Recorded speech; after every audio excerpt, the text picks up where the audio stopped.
on semmoinen aika hyvän tuulinen, aurinkoinen, elämänmyönteinen. Ja mä oon halunnut pitää sen just sellaisena, että ihmiset voi sinne tulla sitten vaikka hurjan työpäivän jälkeen piristymään. Mä oon kutsunut sitä tällainen niin hyvän tuulen satamaksi. Bloggaaminen on nykyään aika olennainen osa mun arkea, että mä oon pitänyt tätä blogia nyt 4,5 vuotta. Melkein päivittäin sinne kirjoittelen, joskus jopa useamman kerran päivässä, jos oikein inspiraatiota ja asiaa. Niin.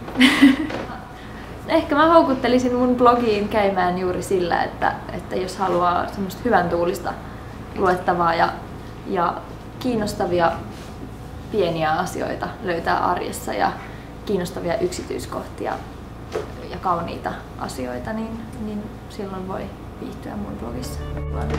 Mitä mieleen, mä oon ammentanut kaiken tässä aikaisemmin jo. Kiitos paljon.